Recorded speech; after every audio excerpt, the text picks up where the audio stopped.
Ayo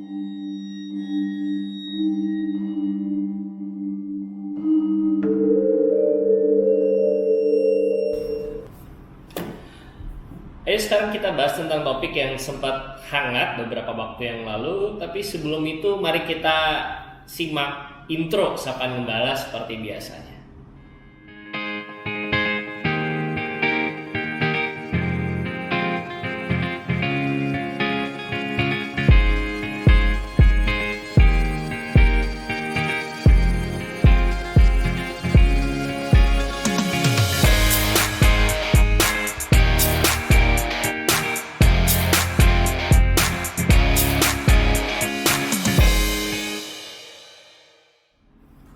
Bapak Ibu Saudara sekalian, saya sangat yakin Bapak Ibu Saudara sekalian masih ingat bahwa di awal Juli yang lalu sempat ada pembahasan yang sangat menarik karena ada pihak-pihak yang kemudian menyatakan berhasil membuat sebuah kalung yang diyakini bisa menangkal virus tertentu bahkan menyembuhkannya.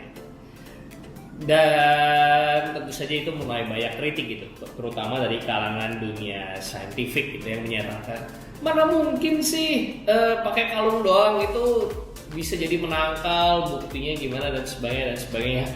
Saya jadi ingat juga bahwa beberapa waktu yang lalu pada waktu pandemi ini masih baru saja dimulai, ada pihak-pihak yang kemudian menyatakan udahlah corona itu saat ini bisa disembuhkan hanya dengan berdoa dan sebagainya. Bapak Ibu saudara sekalian, oleh karena itu pada saat ini saya ingin mengangkat dua bagian Alkitab yang saya cukup yakin kita semua pernah dengar sebelumnya. Yang pertama adalah Markus 6 ayat 13 yang berbunyi demikian. Dan mereka mengusir banyak setan dan mengoles banyak orang sakit dengan minyak dan menyembuhkan mereka. Itu Markus 6 ayat 13. Dan Yakobus 5 ayat 14, ini mungkin Bapak Ibu Saudara sekarang lebih sering dengar. Kalau ada seseorang di antara kamu yang sakit, baiklah ia memanggil para penatua Jumat supaya mereka mendoakan dia serta mengolesnya dengan minyak dalam nama Tuhan. Oke Bapak Ibu Saudara sekalian, mari kita lihat sejenak sebenarnya apa sih yang menjadi dasar Yakobus dan Markus menuliskan kalau orang sakit diolesin minyak.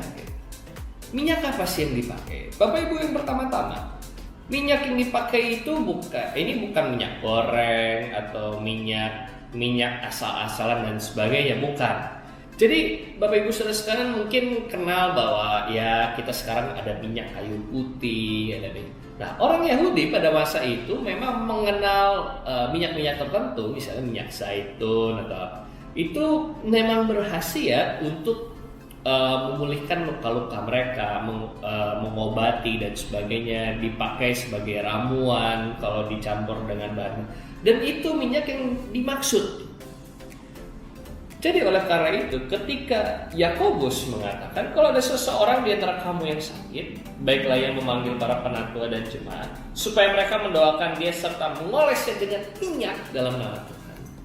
Dalam konteks saat ini mungkin kita bisa bahasakan dengan kalimat kalau ada seseorang di antara kamu yang sakit, doakan dan beri obat. Jadi bahkan pada saat Yakobus menuliskan bagian Alkitab ini, Yakobus ingin mengatakan juga bahwa baiklah iman dengan berdoa dan rasio, yaitu dengan memberikan obat, itu berjalan secara beriringan. Jangan menghilangkan salah satunya karena itu jadi berbahaya. Jadi Bapak Ibu Saudara sekalian, pada saat menonton Sapaan Gembala ini, mungkin di gereja Bapak Ibu Saudara sekalian ibadah kebaktian di dalam gedung gereja belum dilaksanakan. Kenapa? Saya sangat yakin karena saya bagian dari majelis jemaat, khususnya majelis jemaat GKI Batasim, kita mempertimbangkan berbagai macam hal tentang keamanan, tentang kesehatan kita bersama. Jangan sampai gereja jadi batu sandungan bagi orang lain. Bapak Ibu Saudara sekalian, sudah banyak gereja-gereja yang kemudian setelah buka kemudian akhirnya terpaksa harus tutup lagi karena kemudian jadi sumber penyebaran penyakit. Berdoa itu penting, tapi sebagai manusia kita juga harus bijak. Ingat apa saja hal-hal yang kita perlu persiapkan. Jadi bukan masanya lagi kita hanya duduk diam, berdoa, menantikan berkat Tuhan. Tidak. Ada hal-hal yang kita perlu upayakan sebagai manusia. Ada hal-hal yang kita perlu pikirkan sebagai manusia agar segala sesuatunya menjadi baik. Bukankah di dalam Alkitab saja dituliskan, ini percakapan, ini pernyataan Yesus. Kasihilah Tuhan Allahmu dengan segenap hatimu dan dengan segenap jiwamu dan dengan segenap akal budimu dan dengan segenap kekuatanmu. Akal budi masuk di sini. Bapak Ibu Saudara sekalian, mengasihi Tuhan itu bukan cuma berdoa, tapi bagaimana kita menggunakan pikiran kita, logika kita yang sudah Tuhan anugerahkan kepada kita, sehingga kita bisa merespons kondisi dunia ini dengan baik juga. Mari Bapak Ibu Saudara sekalian, kita mengasihi Tuhan, tidak hanya dengan segenap tubuh iman diri kita, tapi juga dengan segenap rasio kita.